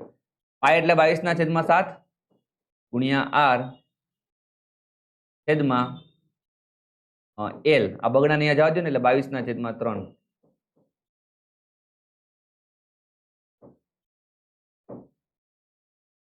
હું એમ કહું કે 22 ઉડી ગયા, આ 7 અહીંયા નીચે આવી જાય ને આમ પછી ઉપર ચાલ્યો જાય, તો r/l બરાબર 7/3. ઓકે, તો અહીંયા આપણે r બરાબર 7 લઈ લેવાનો ને l બરાબર 3 લઈ લેવાનો, એટલે જવાબ આવી જાય. ચાલો, r બરાબર 7 લ્યો. 22/7, r નો વર્ગ એટલે 7 ગુણ્યા 7 અને l બરાબર 3. 3 નો વર્ગ કેટલો થઈ ગયો? 9. 7 ઉડી ગયા, 22 × 7 154/9. 154/9. એક પણ નહીં. એક પણ નહીં બહુ આપે યાર આ જીપીએસસી વાળા, હે ને, મગજમારી. સીસીઈ માં ટેન્શન નહીં લેતા, એક પણ નહીં, આવું બધું નહીં હોય. પ્રથમ 5 સતત આવતી પ્રાકૃતિક સંખ્યાના વર્ગની સરેરાશ. ક્લાસમાં કરાવેલો ક્વેશ્ચન. સરવાળાનું સૂત્ર શું છે? પ્રથમ n પ્રાકૃતિક સંખ્યાના વર્ગનો સરવાળો n+1 2n+1/6. અને n વડે ભાગો એટલે n નીકળી જાય. બસ આમાં તમે 5 મૂકી દો n ની જગ્યાએ. 5 ને 1 6, અહીંયા તમે 5 મૂકો તો 5 ને 1 6 એટલે આ ઉડી ગયા. તો ખાલી એટલો જવાબ આવશે 2n+1. 5 દુ 10 ને 11 જવાબ આવશે. n જ નથી લેવાની યાર. તમે n ની જગ્યાએ 5 મૂકો તો 6 થઈ જશે, તો 6 ઉડી જાય. n ની જગ્યાએ 5 મૂકો તો 11. એ જ મારો જવાબ છે. ને તો પછી 2 સિક્કા ઉછળતા 2 કાટ આવે તેની સંભાવના. 2 કાટ એક જ પરિણામ આવે, કુલ 4 પરિણામ મળે. 1/4. એક પણ નહીં. 4 છોકરાઓના ક્વેશ્ચન છે આ તો. 4 પરિણામ આવે 2 સિક્કા ઉછાળો તો. કાટ કાટ છાપ છાપ, કાટ છાપ છાપ કાટ, અને 2 કાટ વાળું એક પરિણામ, કુલ પરિણામ 4. 1/4. ત્રિકોણની બાજુઓનો ગુણોત્તર આપ્યો છે 10, 24, 26 અને તેની પરિમિતિ આપી છે 300. ઓકે, સરસ. તો આપણે બાજુઓના માપ મળી જશે. આનો સરવાળો કરો. 24, 26, 50, 60. એટલે કુલ સરવાળો અહીંયા 60 આવ્યો અને પરિમિતિ આપી 300. તો 60 એ 300, 5 ગણા છે. જો તમે જુઓ, 5 ગણા. તો આપણે 3 બાજુ મળી જશે. 10, 24, 26. ચાલો, 10 એ કેટલા થાય? 10 ના 5 ગણા 50, 24 ના 5 ગણા 120, 26 ના 5 ગણા 2 × 5 = 10 એટલે 130. બરાબર ને? તો તમે જુઓ, 50, 120 ને 130 આ ત્રિકોણની બાજુ આવી. 50, 120 અને 130. તમને ખબર 5, 12, 13 ત્રિપુટી છે. 5, 12, 13 ત્રિપુટી છે. તો 50, 120 અને 130 પણ શું થઈ ગયું? પાયથાગોરસની ત્રિપુટી થઈ ગઈ. પાયથાગોરસની ત્રિપુટી એટલે આ કાટકોણ ત્રિકોણ છે. કાટકોણ ત્રિકોણ છે, આ 5 હોય, આ 12 હોય, અને આ 13 હોય. તો હવે આપણે હેરોન્સનું ફોર્મ્યુલા ન મૂકવું પડે. કાટકોણ ત્રિકોણનું ક્ષેત્રફળ શોધવાનું ફોર્મ્યુલા છે 1/2 ગુણ્યા પાયો ગુણ્યા વેધ 2 છંગ 12 6 પંચા 30.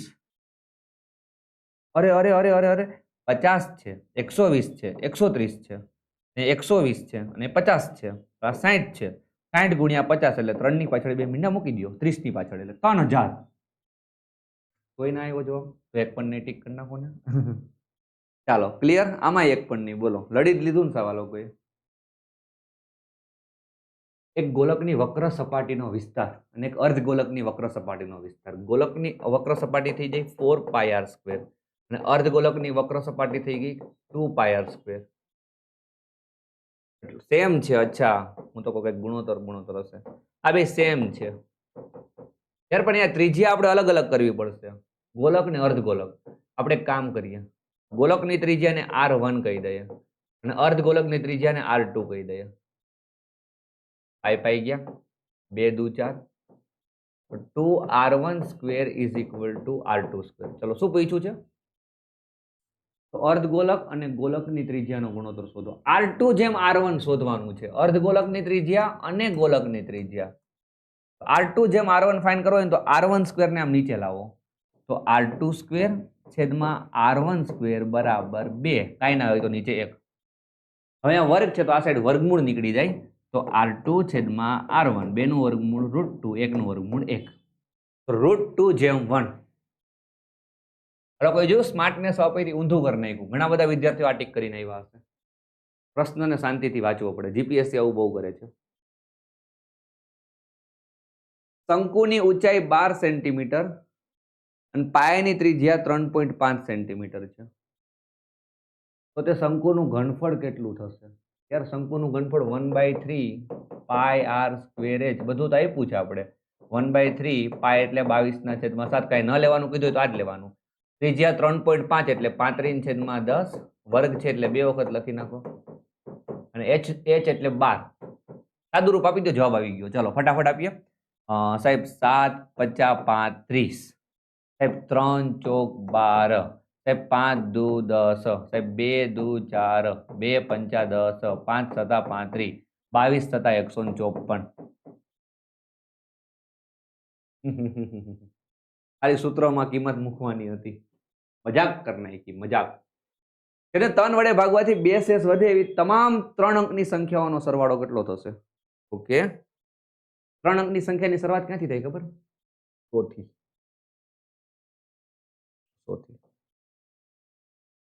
ચાલો 100 ને 3 વડે ભગાય નહીં. 101 ને 3 વડે ભગાય નહીં. 102 ને 3 વડે ભગાય હા. પણ 3 વડે નથી ભાગવાનું. શેષ 2 વધારવાની છે. આમાં 2 એડ કરી નાખો એટલે પહેલી સંખ્યા 104 આવે. ના ના ના ના ના, પહેલી સંખ્યા 101 આવે. 101 ને 3 વડે ભાગો, શેષ 2 વધશે. કેમ કે આપણે શેષ 2 વધારવાની છે ને, આમાંથી 3 બાદ કર્યા મને ખબર પડી. તો અહીં આપણે જે 2 3 અંકમાં રહીએ છીએ. ચાલો પહેલી સંખ્યા 101 આવશે, પછી 104 આવશે અને એવી રીતના આપણે આગળ જોશું. તો 3 અંકની મોટામાં મોટી સંખ્યા કે જેને 3 વડે ભગાય 999 જ ને યાર. 999 3 વડે ભગાય અને એમાં પછી તમારે 2 ઉમેરવાનો તો 1001 થઈ ગયા. ના મેળાવે, 4 અંક થઈ ગયું. 999 પહેલા 996 એમાં 2 ઉમેરી દો, શેષ 2 વધારવાની એટલે 998. બસ 998 પછી કાંઈ ના આવે. 998 3 વડે ભાગો તો તમને જો શેષ 2 મળશે. તમારે આનો સરવાળો કરવાનો છે. અરે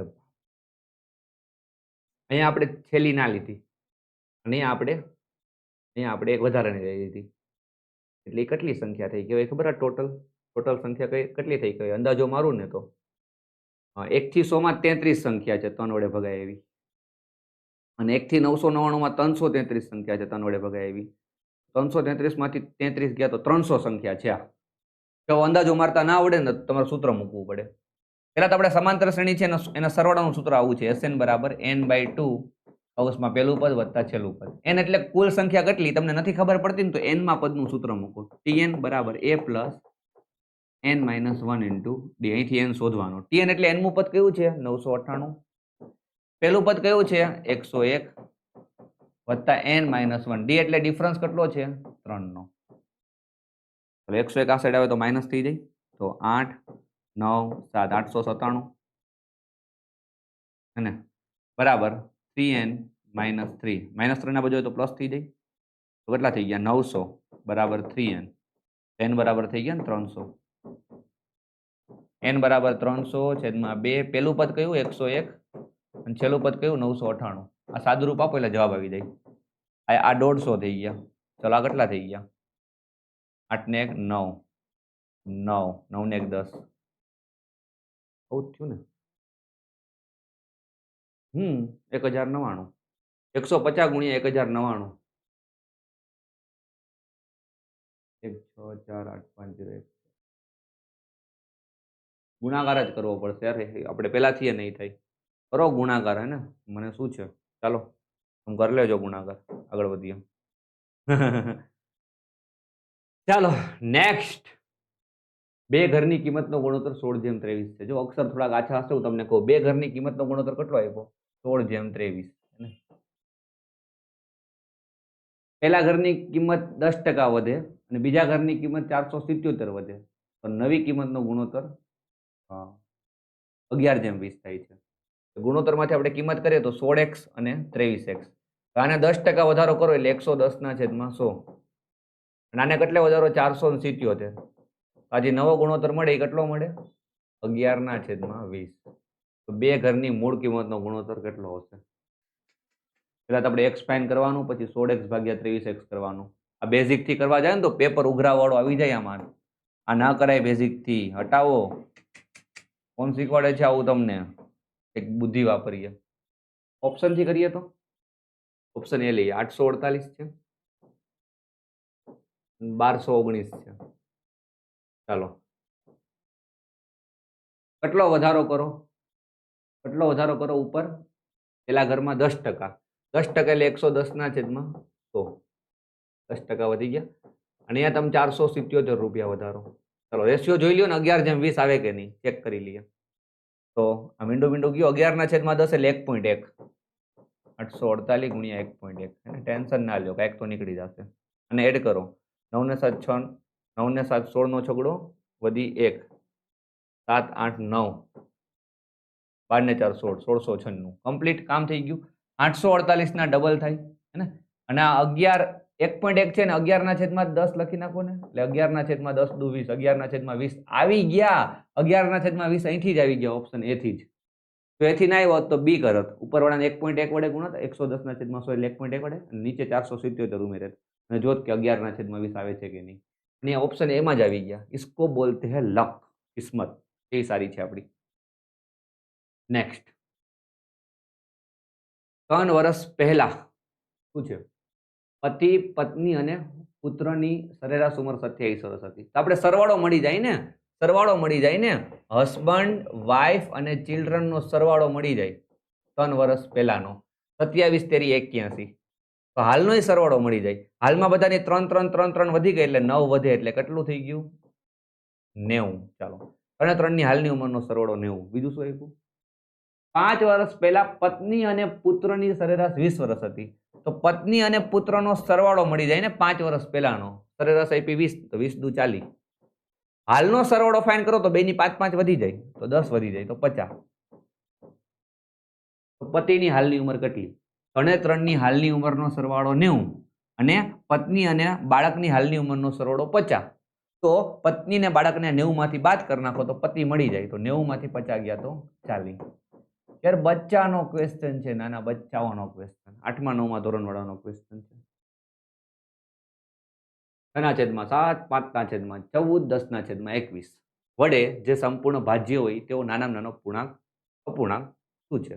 સીધી રીતના પૂછો ને, નાનામાં નાની સંખ્યા શોધો જે આના બધાના વડે ભગાય. તો લસા પૂછો ને, લસા એટલી શું કરવા મગજમારી કરો છો?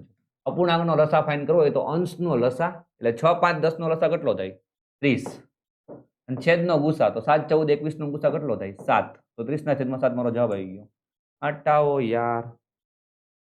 નેક્સ્ટ, PQR ના પગાર 2 3 5 ના ગુણોત્તરમાં છે. પગારમાં અનુક્રમે 15%, 10% અને 20% નો ઇજાફો એટલે વધારો મંજૂર થાય. તો નવો ગુણોત્તર કેટલો? 2 3 5 માં ન મજા આવતી હોય ને તો 20 30 50 કરી નાખાય. અથવા તો 200, 300, 500 કરી શકો, તમને જેવું મજા આવે એવું. ચાલો હવે પેલાના પગારમાં 15% વધારો, તાના 10% 2, ચલો આ કરી નાખો ને તો તમને વધારે મજા આવશે.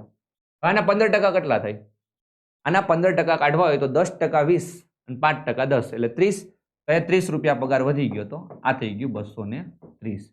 એટલે પેલો ભાગ છે ને 230 નો કોઈ ફેક્ટર આવવો જોઈએ. 3 છે 230 નો ફેક્ટર નથી, 10 છે 230 નો ફેક્ટર છે, કોણ ના પાડે છે, 23 છે એ 230 નો ફેક્ટર છે. ચાલો અહીંયા આવો, આનામ 10% એટલે અહીંયા 30 વધી ગયો, તો આ 330 થઈ ગયા. ચાલો 11 330 નો ફેક્ટર છે, 33 છે 330 નો ફેક્ટર છે. ચાલો 520% વધે એટલે 100, 100 વધે એટલે 60, તો 21 60 નો ફેક્ટર નથી. ચાલો એટલે 600 થઈ ગયા. આનો ગુણોત્તર ફાઇન્ડ કરી નાખો, જવાબ આવી ગયો 23 33 60. ક્લાસમાં કરાવેલો ક્વેશ્ચન, આગળ પૂછાઈ ગયેલો ક્વેશ્ચન. નેક્સ્ટ, 3 વ્યક્તિઓ PQR એક કાર લે છે, નહીં લેતા નથી, ભાડે લે છે 520 રૂપિયામાં, અને 7 8 અને 11 કલાક ઉપયોગ કરે છે. ભાડા તરીકે QA કેટલા આપ્યા? યાર જે જેટલું ચલાવે એટલું ભાડું આપશે. કુલ કેટલી ચલાવી આ લોકો એક કાર? 11 ને 8 19 ને 7 26, 26 કલાક ચલાવી, એટલે 26 કલાકના 520 રૂપિયા આપવાના છે. એમાંથી QA કેટલી ચલાવી? QA અનુક્રમે એટલે વચ્ચે છે એટલે 8, તો 26 એ 520, તો 8 એ કેટલા? જરા જુઓ ને, 20 ગણા નથી, 26 દુ 52 ને પાછળ મીંડું, તો 8 ના 20 ગણા કેટલા થાય? 160. ત્રી રાશિનો ક્વેશ્ચન, તરી રાશિનો ક્વેશ્ચન છે, બહુ સિમ્પલ. આગળ વધશું. P અને Q ની હાલની ઉંમરનો ગુણોત્તર 5:7 છે. Q ની હાલની ઉંમર અને P ની 6 વર્ષ પછીની ઉંમરનો તફાવત 2 હોય, તો P અને Q ની હાલની ઉંમરનો સરવાળો કેટલો? આ ક્વેશ્ચન ડાયરેક્ટ નહીં થાય, તમારે x લેવો પડશે. ચલો કાંઈ નહીં કરીએ. P Q છે, હાલની ઉંમરનો ગુણોત્તર 5:7, એટલે આપણે એમ કહીએ કે ભાઈ P ની ઉંમર 5x અને Q ની ઉંમર 7x. ચલો પછી Q ની હાલની અને P ની 6 વર્ષ પછીની, એટલે 5x + 6 નો તફાવત 2 હોય. આ બેનો તફાવત 2 છે. ચાલો આપણે લઈએ. 7x માંથી 5x - 6 બાદ કરો, 5x + 6 બાદ કરો, એ તફાવત કેટલો આવે? 2. 7x માંથી 5x જાય તો 2x, અને -6 પેલી સાઈડ જાય તો +8, તો x બરાબર કેટલા આવી ગયા? 4. x બરાબર 4 આવ્યો તો બેની ઉંમર મળી ગઈ. P ની ઉંમર 5 ચોક 20 વર્ષ, Q ની ઉંમર 7 ચોક 28 વર્ષ. શું પૂછ્યું હવે આપણે? બેની ઉંમરનો સરવાળો 48, અથવા તો 7 ને 5 12, 12 ચોક 48. ડેમ ઇઝી ક્વેશ્ચન, બહુ ઇઝી ક્વેશ્ચન. આગળ વધશું. યાર આવા ક્વેશ્ચન જોઈને શું કે આપણે ગભરાઈ જાય, કેટલો મોટો ક્વેશ્ચન. એક મોબાઈલ કંપની દર મહિને ₹350 નિશ્ચિત ભાડું વસૂલે છે, તો અમારી પાસેથી વસૂલે છે ભાઈ. પ્રતિ મહિને નિઃશુલ્ક 200 કોલ કરવા દે છે, મતલબ 200 કોલ કરી શકો તમે, મન ફાવે એટલી વાત કરો, 200 કોલ. ત્યારે કોલની સંખ્યા 200 થી વધે તો પ્રતિ કોલ 1.4 રૂપિયા તમારો ચાર્જ થશે. 200 થી અંદર રહ્યો તો કઈ ટેન્શન નથી, 350 રૂપિયા તમને ભરવાના છે, એમાંથી 200 કોલ તો કરી શકો. ત્યારે કોલની સંખ્યા 400 થી વધારે તો 1.6 રૂપિયા ચાર્જ લે. અચ્છા, ગ્રાહકે શું કર્યું? ફેબ્રુઆરી મહિનામાં 150 કોલ કર્યા અને માર્ચમાં 250 કોલ કર્યા.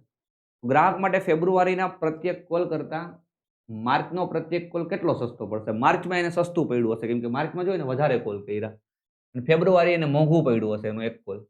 એક કોલ કેટલાનો થાય ફેબ્રુઆરીનો?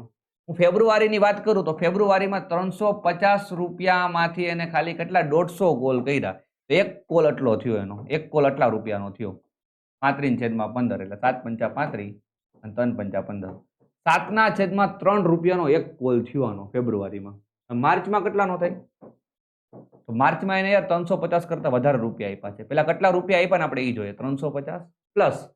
હવે જો 200 કોલને ક્રોસ કરે છે, ઉપર 50 કોલ કરી નાખ્યા, તો એ 50 કોલના 1.4 લેખે વસૂલો.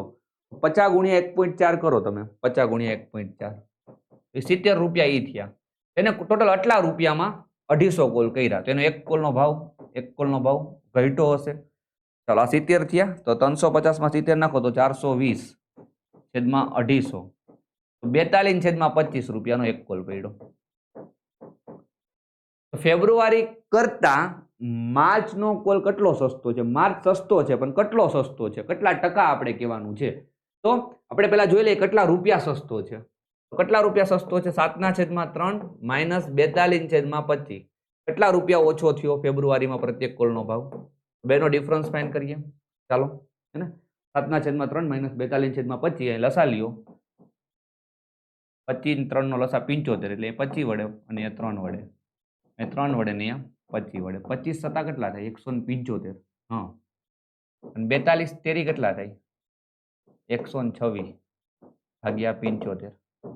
175 માંથી 126 બાદ કરવા પડશે ને? હું બરાબર કરું છું ને યાર.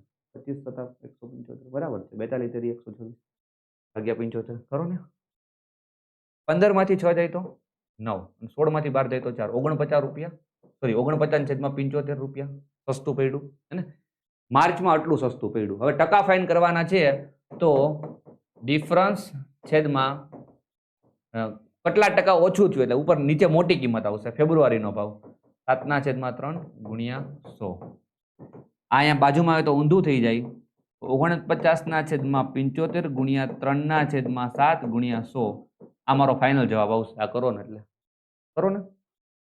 7 49, 25 તારી 75, 25 ચોકુ 100, 7 ચોક 28. 28% સસ્તું પડ્યું હોય. ચાલો, કયો ઓપ્શન છે? 35, 24, 32. સોરી, ઓપ્શન ડી 1 પણ નહીં. બોલો યાર, આટલી મહેનત કરાવીને જવાબ તો 1 પણ નહીં ટીક કરવાનો હતો. હું તો એમ કહું છું કે જીપીએસસીમાં તમને જે પ્રશ્ન ના આવડે ને 1 પણ નહીં ટીક કરી દેવાનું. મોટા ભાગના સાચા જ પડે. આવો અઘરો ક્વેશ્ચન છે, ઓહો 1 પણ નહીં ટીક કરી દો. આમાં જેને 1 પણ નહીં ટૂંકો માર્યો એનો તો મેળ આવી ગયો હશે. આ પ્રશ્નમાં ભૂલ છે. 1 - 2 + 3 - 4 + 5 - 6 પ્લસ 7 આવવો જોઈએ. એટલે આમાં શું છે? ભૂલ છે. માર્ક્સ મળવો જોઈએ. હવે તમે જો સોલ્વ કરો તો આ ભાગની કિંમત કેટલી થઈ જાય? 1 - 2 એટલે -1. આ કેટલું થઈ જાય? -1. આ કેટલું થઈ જાય? -1. હવે -8 આવશે દી -1. હવે ટોટલ 100 પદ છે એટલે -1 કેટલી વખત આવશે? 50 વખત આવશે. આવી રીતના 50 વખત -1 લખો તો જવાબ શું આવી જાય? -50. ક્વેશ્ચન બહુ સિમ્પલ હતો પણ ભૂલ છે એટલે માર્ક્સ આપવા જોશે એવું મને લાગે છે. ઓકે, ચાલો, કેટલી બધી ભૂલો છે. એક માલવાહક ટ્રેન એટલે માલગાડી કહેવાય ને ભાઈ. એક માલગાડી ચોક્કસ સમય અને નિશ્ચિત ગતિથી એક સ્ટેશન છોડે છે. સુરત સ્ટેશન છે. ચાલો, આપણું સુરત છે. સુરત સ્ટેશનથી એક માલગાડી નીકળી ગઈ જાય છે. 6 કલાક પછી એક એક્સપ્રેસ ટ્રેન આવી. અચ્છા, આપણે એક કામ કરીએ, માલગાડીને 6 કલાક ચલાવી દઈએ. હું એમ કહું કે અહીંયા મારી માલગાડી પહોંચી, આ 6 કલાક ચાલી ગઈ અને આ શું છે? આપણી માલગાડી, હે ને? ચલો, માલગાડી અહીંયા પહોંચી ગઈ હતી ત્યારે એ જ સ્ટેશનથી માલગાડીની જ દિશામાં એક એક્સપ્રેસ ટ્રેન નીકળે છે. એક્સપ્રેસ ટ્રેન હવે આપણી અહીંયા છે. એક્સપ્રેસ ટ્રેન ઓકે, એ 90 ની ઝડપે કેટલી ઝડપે? 90 ની ઝડપે માલગાડીની પાછળ થઈ ગઈ. ઓકે, 6 કલાક પછી ઉપડ્યો એ જ દિશામાં 90 ની ઝડપે. આ ટ્રેન માલવાહક ટ્રેનને 4 કલાકમાં પસાર કરી દે. હવે આ ટ્રેન 4 કલાક ચાલશે ત્યારે આને ભટકાઈ જશે. મતલબ આ 4 કલાક ચાલશે તો માલગાડી એ બીજી 4 કલાક ચાલશે ને? તો સાહેબ માલગાડી અહીંયા પહોંચી ગઈ. આપણી અને આ આપણી એક્સપ્રેસ ટ્રેન માત્ર 4 કલાકમાં અહીંયા પહોંચી ગઈ. એક્સપ્રેસ ટ્રેન, અને એક્સપ્રેસ ટ્રેને માલગાડીને પકડી લીધી. એટલે આ ફાસ્ટ ભાગે છે. તો એક્સપ્રેસ ટ્રેને કેટલું અંતર કાપ્યું હશે તમે વિચાર કરો ને. 90 કિલોમીટર પ્રતિ કલાકની ઝડપે જાય છે. 4 કલાક કાપ્યું અંતર, તો distance is equal to speed into time. તો 360 કિલોમીટરે માલગાડીને પકડી લીધી. 360 કિલોમીટરનું અંતર કાપ્યું. સાહેબ એનો મતલબ કે સાહેબ આ અંતર 360 કિલોમીટર હશે ને? 360 કિલોમીટર. તો સાહેબ માલગાડીએ પણ આટલું કાપ્યું હશે ને? એક્ઝેક્ટલી સુરત સ્ટેશનથી 360 કિલોમીટર જ કાપ્યું હશે. તો સાહેબ એક્સપ્રેસ ટ્રેને 360 કાપ્યું હશે ને? બિલકુલ. હવે આપણે પૂછ્યું છે શું? આપણે માલગાડીની ઝડપ પૂછી છે. આની તો આપી છે તો માલગાડીની ઝડપ મળી જાય ને. માલગાડીએ 360 કિલોમીટરનું અંતર 6 કલાક વત્તા 4 કલાક 10 કલાકમાં કાપ્યું. તો ઝડપ બરાબર અંતરના છેદમાં સમય. એટલે માલગાડીની ઝડપ આવી ગઈ 36 કિલોમીટર પ્રતિ કલાક. પતી ગયું. અને લોજિક વાળો ક્વેશ્ચન, બહુ ઈઝી ક્વેશ્ચન. ક્લિયર થાય છે? આગળ વધશું.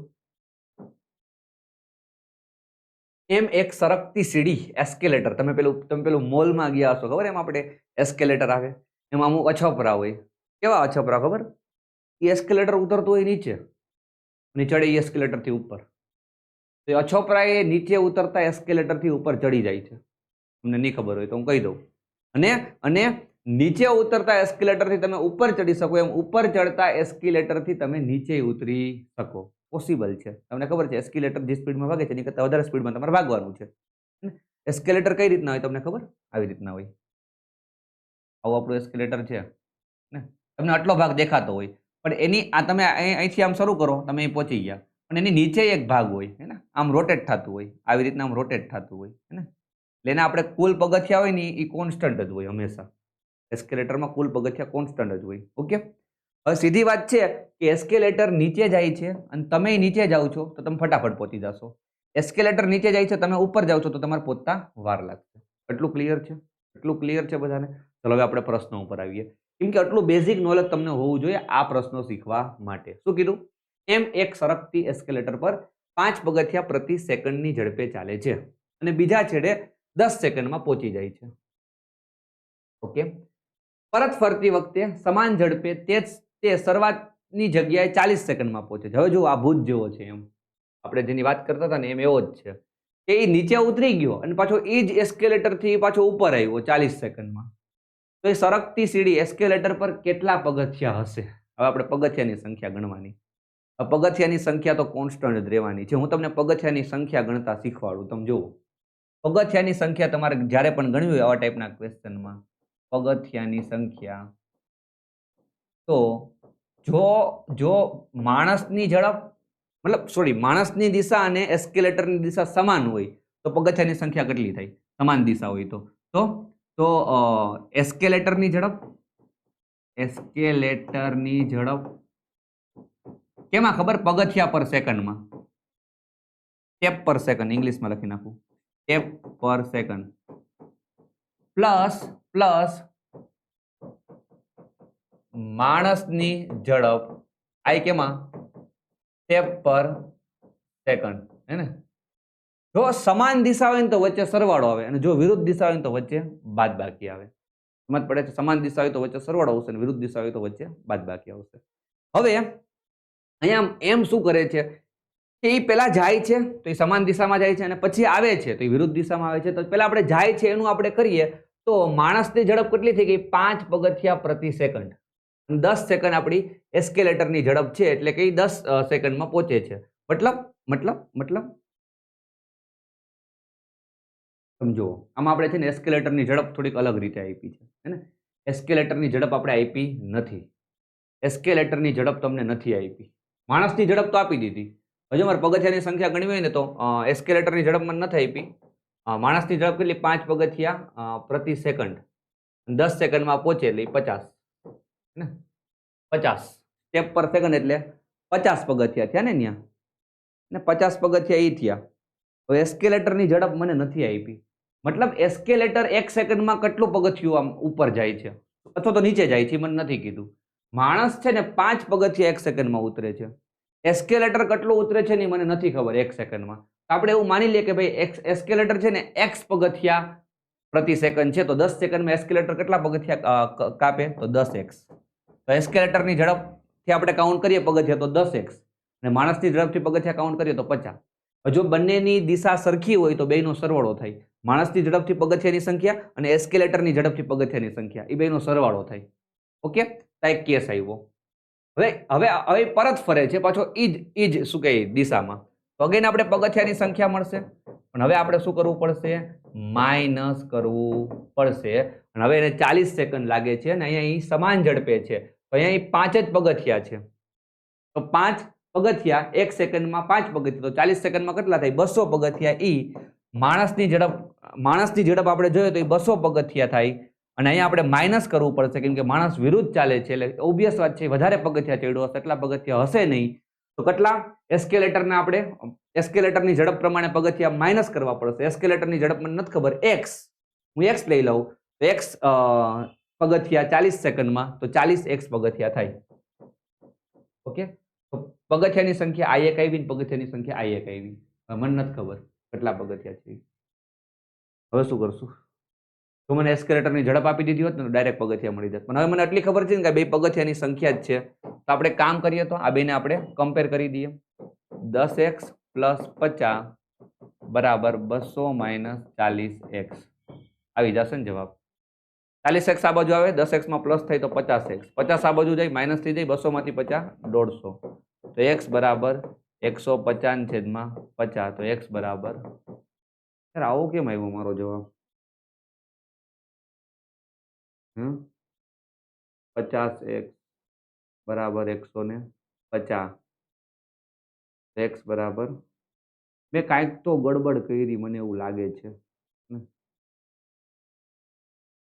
હું જોઈ લઉં મેં શું ગડબડ કરી. હા,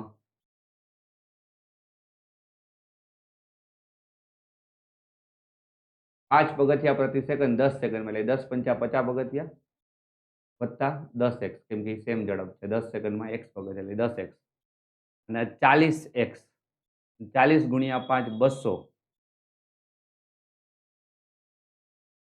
તો 10x પ્લસ 50 બરાબર 200 માઇનસ 40x, તો 50x થઈ ગયા ને 150 થઈ ગયા. અચ્છા અચ્છા અચ્છા, x ની કિંમત આવી ને હજી. હવે x ની કિંમત આમાં ગમે આ મૂકું તો મારો જવાબ આવી જશે. ચાલો ને અહીંયા જ મૂકી દો ને.